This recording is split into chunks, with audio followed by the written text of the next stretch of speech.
Welcome to Dental Unscripted,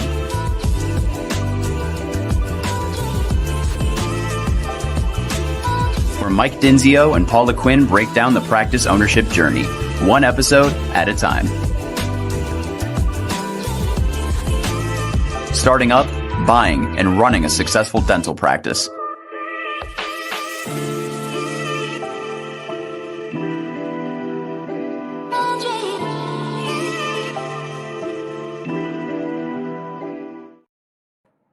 Hey guys, welcome back to another episode of Dental Unscripted. This is Mike Dinzio and Paula Quinn co-hosting the program Dental Unscripted. We're super happy to have you on the program. We have a great episode today. It should be very spirited. It's all about HR, common HR questions, concerns, things that you all as practice owners or soon to be practice owners are going to deal with. It's one of the hardest things that you're going to deal with as an owner. We deal with it as a company and as the owners, but any owner knows the pain and suffering of managing people. It's just the world we live in. So without further ado, Paula, would you mind introducing our amazing guest today and maybe giving the audience a little bit about who the company is? Yeah. So this is Jill Hasselman, Chief Growth Officer of HR for Health, one of our favorite HR, I think our only HR company. We're the only ones who want to do it. Exactly. Love the name Hassel. We were joking about that earlier. Perfect. It's like you made it up for your job. Perfect, because it is a hassle, right? Jill, why don't you tell us just a little snippet about HR for Health? You can probably say it better than me. I can certainly afterward, let everybody know, our audience know why we reach out to you, why we need your help. But if you can give us a little bit about your company, that would be great. Yeah. And I hope nobody turns off the episode because they know it's HR. I know people don't love the topic. We're going to make it fun. I promise. But yeah, I mean, I joked that we're the only ones who want to do it, but it is true. I know it's people's least favorite topic when it comes to running their business, running the dental practice. And so our goal is really to make HR as easy as possible for somebody who doesn't know how to do HR. That's actually our product mission, is somebody, again, who just has no idea about HR, doesn't want to know how to do HR, that we make it easy for them to do that. And so we were created by an employment attorney, Ali Aramchian, who I believe has been on this podcast before. And he created HR for Health as a preventative solution to avoid lawsuits from happening and from employee to employer. And that's really our goal, is that we don't want to have to refer things out to a law firm. If, there is an issue, it goes away very quickly. And so we built a platform that is really custom for a dental practice and how they need to run their HR, because dental practices are unique, and there really wasn't solutions for the nitty gritty, the intricacies and the struggles that they have. And so everything at our core is, how do we protect the doctor owner best possible and make sure the employees are getting what they're deserved to get. And since then, we've kind of grown the platform into more like performance-based things and added those things on. We've added payroll in, some of the more like classic HR stuff that you'd think of. But yeah, our day in and day out is we are only working with the practices that are listening to this podcast. Like that's our bread and butter. And I've been doing this for almost 12 years. It's been super fun. And I will say, though, that the pain points throughout these 12 years don't seem to change or evolve that much. They continue to be the same. And so our mission is really just to try to get education out there of how do we make it just less of a frustration and afterthought, because that's where issues come up, is when we just sweep them under the rug over and over again. It's so true. It's so true. I think doctors just don't want to address these things, and the problems are the same. Totally. And when we hire new team members like into HR for Health, and we're teaching them about dental, I always tell them, picture when you walk into your dental office, you don't see the dentist. You see their team. And I think it's really symbolic of kind of how the practices are functioning, is so many owners feel like my team is like running the show here. I feel like I'm kind of held hostage by what they want to do. And so it's like, how do they like bridge that gap so that they feel like there's a healthy balance between what's good for the business, what's good for them, what's protecting them, and also kind of keeping the employees happy and wanting to come back to work. I think the biggest thing, in dentists should know, well, maybe not dentists, hygienists for sure. Hygienist, is prevention, right? No, even though, yes, do we want someone to have a cavity so we can fill it? Of course. But really, and hygienist, our whole goal is prevention, to prevent, a dentist is preventing a disease from getting bigger, a hygienist is preventing gum disease from getting bigger. So our goal would be like what? Prevent issues, right? So I would say, probably ask you, Joe, what do you think? I know there's lots, but why do you think the number one thing is to prevent issues from even happening? What is that? Having things in writing and then sticking to what you're saying you're going to do. So I'll give an example, like an employee handbook, the most classic thing you think of when it comes to HR. Just even that one individual piece of HR is like when we do surveys and we're doing research in the marketplace for, what our clients need and what the norms are.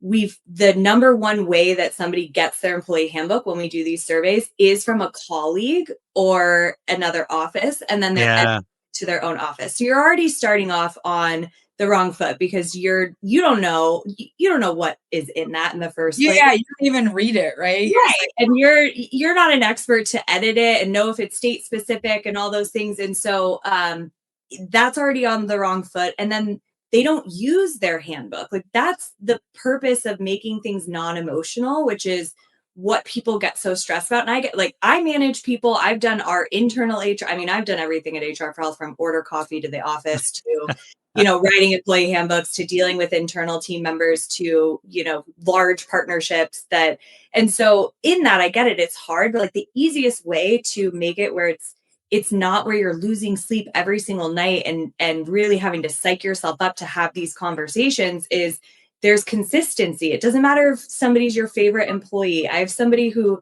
has reported to me for almost 10 years. He has write-ups in HR for Health because I have to write him up. He also is super productive, but it's just that consistency of you broke the policy and I have to hold you accountable. And so that trickles into so many different areas of the business. And I don't think anybody's intentionally doing it. They just don't know what to do when these requests come up. And again, I think it ties back into the team tends to run the show a lot. They come in and say, you have to give me this. You have to give me this day off. You have to pay me for this sick time. And they might be right, but some cases they aren't. And the doctors are kind of just going with it and it just multiplies into bigger issues. Well, we talk about, we just did a webinar this, I don't even know what day it is, Wednesday, Tuesday. I think it was Tuesday. And it was all about like leadership and putting agreements together kind of on the front end of what the team's going to be, how they're going to show up, how they're going to, behave, so to speak. And, the HR handbook is kind of the ultimate agreement in some of this stuff. And the thing about that webinar was like, okay, you could go through the agreements, you could agree to all these things, the team agrees, everybody signs the HR. But the hardest part is the accountability part of following through with it. And so it's like step one is like have it. Without the agreements, you can't even start with a conversation. But step one is having the agreement, and then the hardest part is just having those conversations. It's like bringing it up right when it happens. I always tell docs, don't call it a write-up. Call it, hey, I'm going to document this. Right. We're both going to document and sign off on it to protect you and me of what the chain of events were. So even if it was a fender bender, it's not your fault. You're not in trouble, but we're going to document it. You were 20 minutes late. Here were the chain of events, because what happens is you don't need it until you need it. And Paul has been late 10 times. And like you said, she's your favorite. There's always been a great excuse. All of a sudden you wake up one day and say, Paul's been late 10 times. Right. Now starting to affect my office. But guess what? You never even had the conversation with Paula ever. Yeah. Right. And Now it's very uncomfortable, right, Jill, for me to now as an owner, boss, or manager, totally. it's like and sometimes they'll even come. Like I did it 9 times. Why on the 10th one are you now mad at me? Like, Yeah, and then Paul is also like, really? I've been late 10. Are you sure? No, it's this like my third time, right? It's like yeah, no documentation. attendance is by far the biggest pain point that we see doctors dealing with, hands down. And because so much goes into, when I say attendance, that's tardiness, that's clocking in early, that's unauthorized overtime, that's, not taking your meal and rest breaks when you need to. And so, and what happens is, again, we'll start working with a client. And I've had so many doctors say this to me of, well, my employees won't clock in and out. And I'm like, do you hear what you just said? What do you mean they won't clock in? Like, that is just a basic function of being an employee. And like, we have a lot of work to do if like the mindset is, well, my employees won't clock in and out. Exactly. And I'm like, and when they work unauthorized overtime, they feel, and I get it, like, I'm not blaming them. It does really feel like I am helpless in this. Like, my employees are just wringing me dry. They're running up their time clocks. And I'm like, write them up for that. I guarantee the first time that you do that, they're going to go, oh, wow, they're paying attention. Like, I can't get away with this anymore. And in HR for Health, we actually have features that, like, if somebody is late, there's a pop-up that says, you're late. Do you want to give a reason why you're late? And we see the employee behavior changing and we've actually had feedback from clients of employees being like, yeah, I was going to go get coffee, but I didn't because I didn't want to get the pop-up. And so but also it's the earlier you do that. And I know we were talking before we started on this, like, I love working with an acquisition or a startup because you're starting from like a clean slate. You get to put that consistency and that feedback and that transparency and that open communication right from the beginning.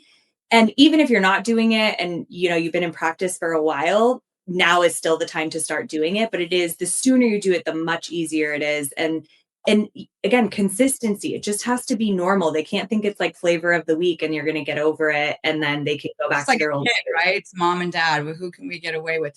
It's funny that you said that, Joe, because the startups fight me the most. They'll say, well, there's just 2 of us, 2 employees. Everything's great. We all talk. We all get along. And I'm like, until you don't. My mom, I say this to every dental practice that I help.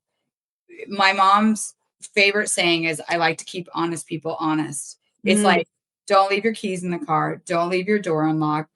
Don't go without stating how you want the phone answered. Don't go without writing it up the first time they're tardy, documenting it, whatever, because it's just like I said a minute ago, all of a sudden it's out of control. Right, because you don't want to stay at 2 employees forever, right? Like, you're going to grow. And well, even those employees' life changes, right? It's not always, it's the worst when you have to have those difficult conversations. And we were talking about prevention earlier, and we can go back to that. What's the number one prevention thing we were talking?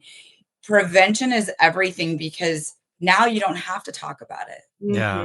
And you don't have to be a jerk either. Like I think everybody like attaches. Well, you do though, Michael. That's the thing, is if you never laid the groundwork, it feels like a jerk. That's why you have to. I guess that's what I mean is like, if you could, we're talking about prevention right now. Like, it's all about preventing problems, right? So like you said, handbook is one of those things, right? Yeah. So like, it's like the more, like you're saying, Paul, the more rigid you are on the front end, quote unquote, you don't have to be a jerk about anything. It's just like, hey guys, we agreed to this. They see the pop up and they decide not to go get coffee. Yeah, exactly. Like, forget it. I'm gonna stay. Okay, so Joe, so if the number one thing is the handbook, what's the number 2 thing? What's the next thing? Is walking the walk of what you have written. So a couple of examples of this, like, employee handbook, again, especially depending on where you get them from. If it's not from HR for Health or like reputable source, you might be starting off on the wrong foot. But let's say your handbook is great. Most handbooks say things like, we will do performance reviews 30, 60, 90, and 1 year. The employees are reading that and they're going, okay, I'm going to have a review at my anniversary. Their anniversary comes. Nobody says anything about their anniversary. No performance review happens. You've immediately just broken trust and put something in writing that you say you're going to do that you're not going to do. And so I tell people, like, if you don't plan to do performance reviews, which I don't agree with, but if you're not going to do them, don't have it in your handbook that you say you're going to do them. Like it goes hand in hand. Another thing, one of the most common things we see when we start working with a client is they have, when it comes to time off, sick time, vacation, PTO, holidays, whatever it is, they have something in writing in their handbook and they're doing something completely different. Because at HR for Health, we do their handbook for them and then we set up in the system exactly what their handbook says. And what we find is clients will call us and they go, my PTO is wrong in HR for Health. And we're like, well, this is what it says in your handbook. Oh, I actually don't do it that way. And we're like, okay, so we need to update your handbook. And so again, these are things that like break trust almost immediately. And we get asked by doctors all the time, like, what do employees want? What do they, please help me. I'm trying to retain them. I'm like, they want to be paid correctly. They want to know what to expect. They want to be able to see their time off. They want to be able to know how far in advance they're supposed to request it so that there's like not that friction. And the final one on this too is the new, I'm a millennial. I used to never say that because, like when I would speak and stuff, people would like throw tomatoes at you. But now everybody hates want to be a millennial, Michael. What? I'm a millennial all the time. He goes, I'm not a millennial. But it's okay. The heat's off of us because now everybody hates the Gen Zers, right? Yeah. Like they have a whole other thing. So I am like loud and proud that I'm a millennial now. You're just like, I'm not a Gen Z. Exactly. I'm not a Gen Z. And so, but what they expect, I mean, they are so used to technology. They are so used to, as consumers and how they live out in the world, like they can see, all of us, we can see that our Amazon package is 5 stops away and we have all that transparency. And then they come into their place of work at a dental office and everything's on paper, nothing's consistent, nothing's transparent. And it's just not a good experience for them. Like they're expecting more no matter what size your practice is, no matter if it's 2 employees, they want things electronic, they want things at their fingertips and they want to know what to expect. And so I think that's a big thing that like the practices also now need to evolve to. Even if you're not worried about getting sued, if you're worried about your employees quitting, like you should have an HR system in place. Can you just update, well, within reason, I'm sure this might be a loaded question. I've had docs ask. I feel like you just can't amend your handbook whenever you want it. Like if you've told them, if you hire them with a week or 2 weeks vacation, you can't just be like, oh, sorry, we're taking you down to 1. Can you? Yeah, you can. I mean, that you can. You might lose. Depending on where you're located, right? So like in California, vacation time is considered earned wages, right? So you can't use it or lose it. You can't take those hours away. But we deal with that a lot, like with acquisition clients, because they might be buying a practice where people have like 5 weeks of vacation. Office manager has been there for 25 years, like at a very high salary rate. And by working with you guys or, whoever, get this awareness of, wow, this is actually not really feasible for you. And so we do have to work to sometimes change those policies. And that's again, like an acquisition, but what if like I've just owned a practice for 15 years and I'm like, yeah, we're not doing this anymore. I'm taking away some paid holidays or you can just do that. Yes, like black and white, yes, you can change your policies at any time, assuming you have a good handbook that says you're allowed to do that. You need a statement in there that this can be changed at any time. And it should be. That's the thing is so many times like somebody will work on a handbook for like 6 months, get it all done. And then 5 years go by and they've never looked at it again. Like it should be reviewed at least once a year for law changes. But also, again, is my practice still operating the way I'm saying it is on paper? And if it's not, then it should be amended. In the situation of like changing vacation and stuff, I would say like we would have our HR advisors work with them on like maybe some people are grandfathered into something, maybe it's just for new employees moving forward, or it's certain positions that are creating like a bigger headache.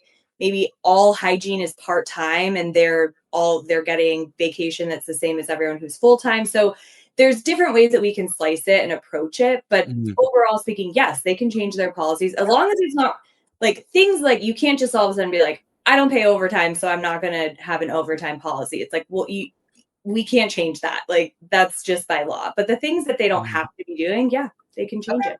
All right, nice. I mean that makes sense, owning a business, but sometimes the laws don't make sense for business owners. So like they do not. And I think what Let's people not talk about California's laws. yeah, I don't dude, it's there's a lot of states that are keeping us like up at night of all the stuff we have to deal with. But I think what people also don't understand when we say like laws change all the time, they do. And a lot of it is because laws are passed, they aren't thought all the way through.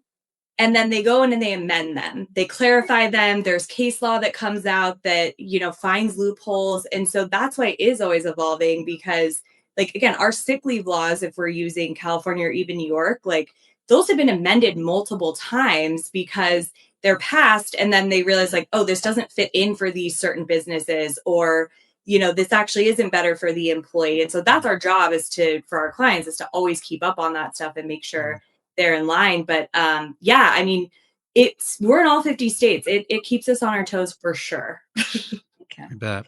So go ahead, Paula. No. Go ahead, Paula. I was going to just go with documentation really quickly. Mm-hmm. Obviously with HR for Health, it streamlines all. It's super easy. Like you said, it pops up if you're late, things like that. But for someone that maybe isn't there yet, what do you tell them to document? Like, or how thorough maybe is the question. Does it need to be? Does it need to have my signature and their signature? Is it just if the doctor just documents it and tucks it away, is that good enough? Do I have to bring it to the attention of the employee, have a conversation and both initial? Can you speak on that?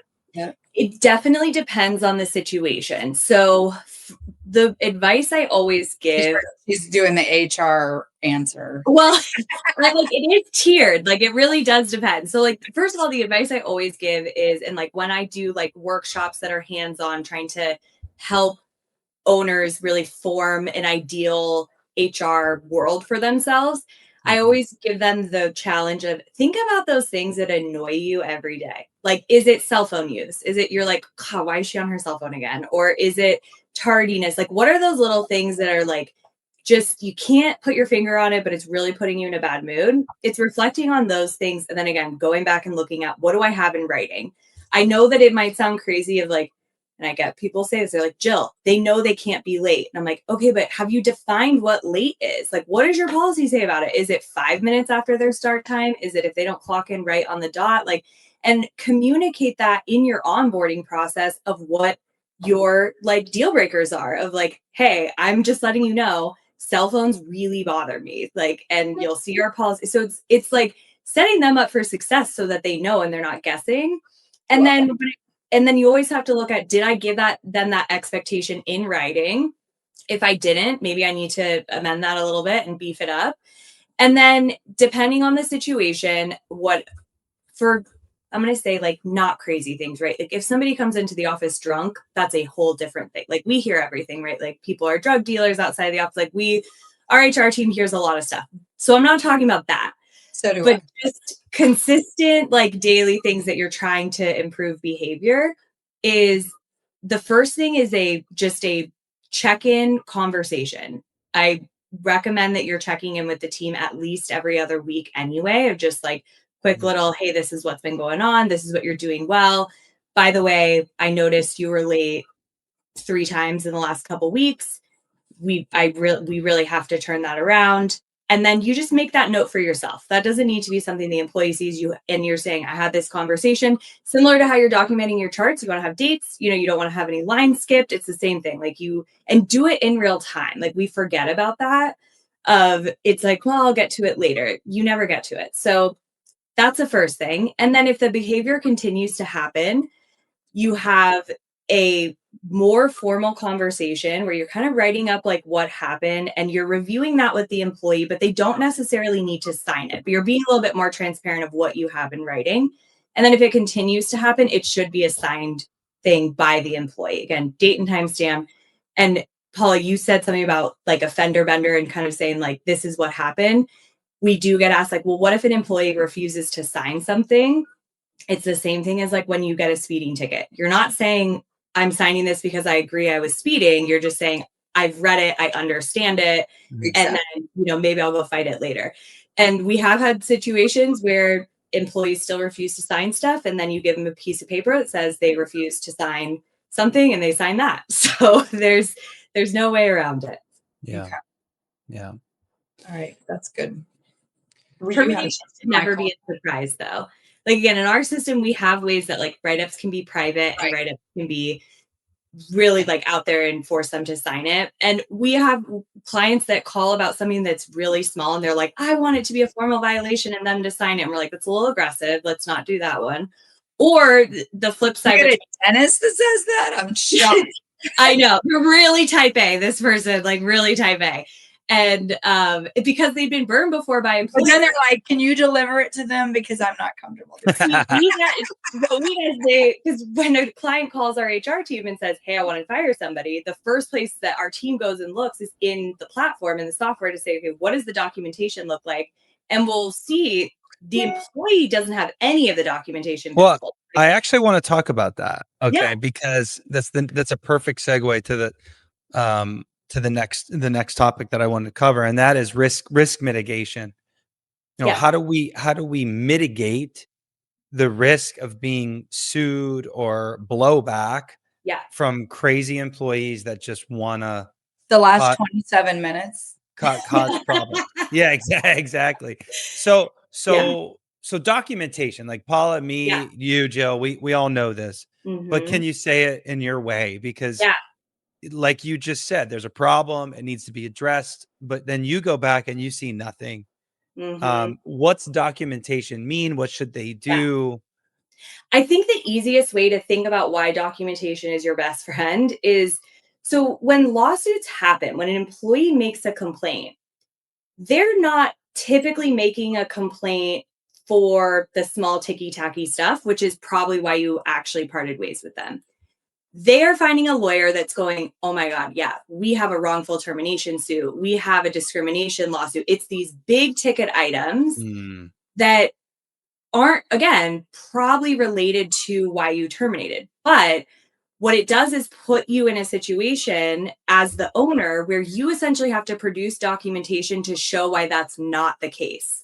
So if you don't have any documentation about they were tardy this many times, or these are all the conversations I had with them, like clear outlines of showing, no, I did not fire them for insert the blank there, which is whatever, big ticket item it is, then you're already on the back foot. And that's where it's really difficult. That's where lawyer fees skyrocket because you're trying to like build this case. Whereas if you have that so clearly, if it's just like, no, I've had this conversation with them many times.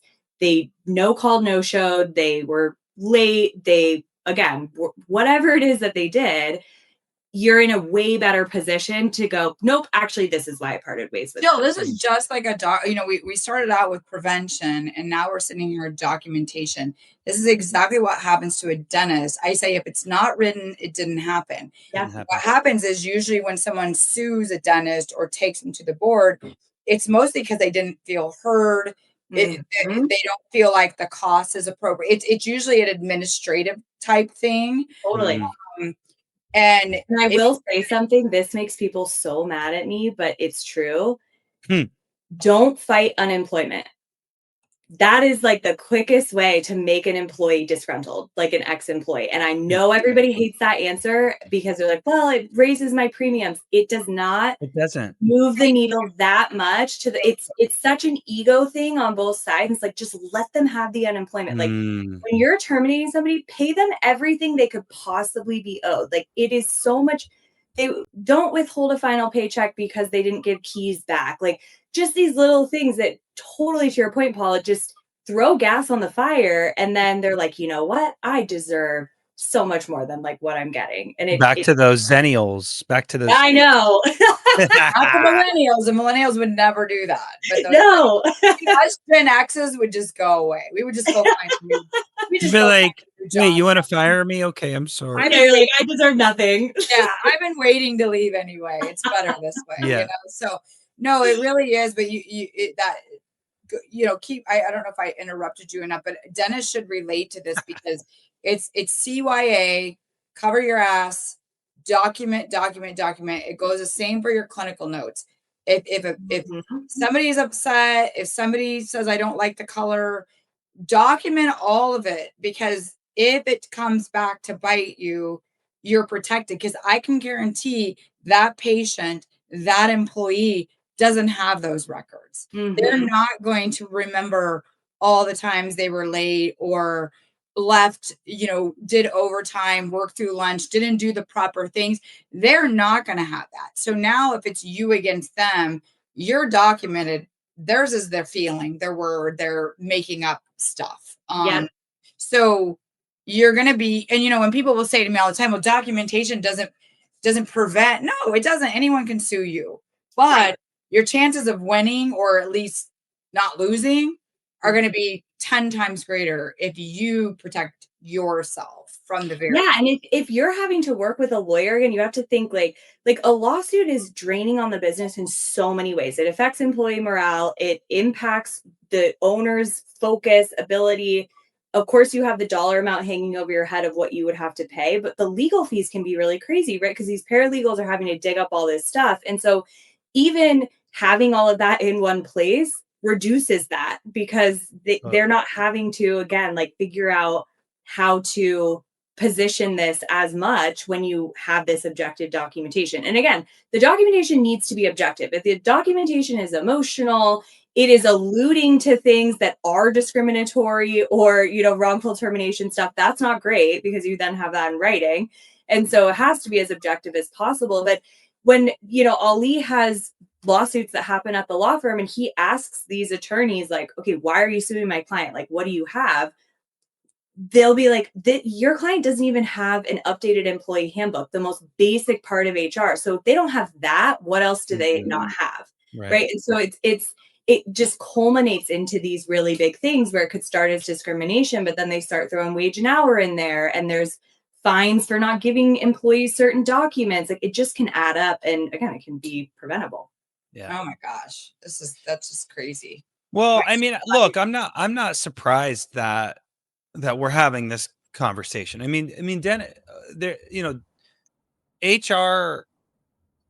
What am I trying to say? We make all of our doctors get EPLI now. We're just like, get EPLI. That's a great one too. Yeah, and what a lot of people don't realize is most EPLI coverage though doesn't cover wage and hour claims. It's kind of like trying to get I'm in California. It's trying to get fire insurance in California right now, right? Like, because wage and hour issues are so common that that stuff's still not covered, and so. We're doing the best we can. What else do we have? No, it's great. No, absolutely, you need it. I preach that all day long. You should absolutely have EPLI, but be aware of what's in your policy, and don't think because again, we hear that. Feel like you're just protecting EPLI. Yeah, and they're like, I'm good. I can do whatever I want, and it's like, you can't. Well, I guess where I was going with that is that we went off on a tangent. That the front office has duties, the dental assistants have duties, the hygienists have duties, right? Just to do the job well. Yep. And if we're just trying to get our clients, our dentists, to get team members to just do their basic duties, it's not even HR issues, right? That's hard for them. Mm-hmm. And so, when we're trying to prevent conflict, that's like a level 10 conversation. Whereas, hey, can you start making some more confirmation calls? Because we're getting a lot of cancellations. They're having a hard time having that conversation, let alone having a conversation about you being late and you're not getting PTO and you're getting on your cell phone and conflict. So it's like, I can see how HR is really difficult for the listeners and the dentists. And all I can tell you folks listening is, if you are going to be an owner, you got to get comfortable having conversations with your team. Yeah. Whether it's a changing of a job description or doing a duty differently or they're having an late. HR conversation. Like Right. this is the X factor, literally the X factor of being a good owner and having great culture and being fulfilled within ownership. If you can't do this, stay in Heartland and be an associate. I'm Yeah. sorry. Yeah, and I think so I do view HR as a strategy, like, and even like some personal experiences internally with HR for Health. I started out on the sales side, selling the product, and a couple years in, I wasn't super thrilled with where our culture was. Like, we're not immune to this stuff, even though we're an HR company. And so I made a really like weird sharp turn into being our operations manager. So I was externally facing. All of a sudden the entire company reported to me, and also I was friends with all of them, and then I got promoted, and overnight I was not friends with them anymore. They did not want to be my friend. And I actually went back to the basics of like, okay, what do we have in writing with our handbook? Where's everybody's job descriptions at? Like, where, and I, in that moment, had no idea what I had been selling previously and like how much it can really help you to change a very emotional and honestly kind of toxic situation into something where it's like, nope, this is going to help me create consistency. This is going to help them to see how I lead, how I hold them accountable, how they get to hold me accountable. And it was like a game changer for me. But my North Star was always, have I put this in writing and given the right expectations? And if I hadn't, that's what I did first. And then like held them accountable consistently. And I'm really proud of like what we were able to build into that, like with where our team is now. Oh, that's great. That's super cool. Well, any last minute kind of like, I got to get this out last minute. Well, I mean, I don't think we've given you a chance to say what you guys do. And we don't need a whole sales pitch. Look, like I think it's just the awareness of like, but we started with that. Yeah, we talked a little bit about what we do. I think that, timing in terms of where we're at right now, we're coming to the end of the year. We have the beginning of the year. If you're wondering like, okay, when should I start to put some structure in place? How do I revisit this? This is a great time to kind of blame it on there's new laws. I'm getting everything in order. And kind of use again, HR for Health as like the scapegoat. We're happy to be that scapegoat of just, we're putting it all in a new system and now it's transparent. But yeah, and I think the other piece kind of like of advice, I guess I would give is just don't ignore those little things. Like just keep on top of it and realize like every decision you're making, think, am I prepared to do this for everybody else? Am I prepared to make this exception for everybody else? Am I prepared to make this consolidation, whatever it is, like that's, and if the answer is no, then don't do it, and really think through like what your processes are. And just, I think the other thing is reach out to HR for help. Like, even if you're not a client, like it is so much easier for us to help you before you make a decision on something or take an action on something than afterwards where we, it's out of our hands. So real quick, Joe, Michael asked, how do you present yourself in being sued? We kind of mentioned them. 3 in a nutshell, 1, 2, 3. Yeah. Employee handbook, and do what is said in your employee handbook. Hold them accountable. Make sure your time clock, every single person is clocking in and out to the time clock. Ideally, your time clock understands what a hygienist is. If they're paying paid percent production, percent collection per patient, like everyone still needs to be able to get overtime and clock in and out. Biggest like risk by far. And then third, that documentation, like that was sport, but that's beautiful. Oh, sorry. I love it. I knew we were going to have to ask. Give me a bonus one. I'm like, there's so much. Freebie. I love it. Right. Well, Jill, it's one of the biggest things that I deal with every day, even though they're not my offices, is doctors calling me. What do I do here? Yeah. What do I do there? And I say, look, I'm not an HR attorney. That's a very pretty much what all our partners say. Like, and I wouldn't want to do that. Actually, we don't want you guys to have liability, like in terms of doing that in a way that maybe isn't best. And yeah, we have so many free resources on hrforhealth.com. We are at least twice a year. On December 2nd, it's currently scheduled for, and it'll be recorded. We do a law updates webinar, which is literally we break down the laws that are coming up, what you have to do with them specifically for a dental practice. And so I would just start to like accustom yourself with that as like a starting point, just so you're aware of the things you need to be looking out for. I love it. So you can not sleep at night even more. Yes. Yes. At first it'll be a little scary, and then you'll start to get in your you'll call HR for help and you'll sleep way better, I promise. Well, thank you, Jill, for being on the show. Of course. Thank you for having me. It's such a blast. I'll be back anytime you want me. I love that. Well, thanks, Jill, for your time. And as always, folks, just please like, subscribe, follow. We love those 5-star reviews, so please do that. And without further ado, Jill, with HR for Health, thanks for being on the show. Thank you. All right. Bye.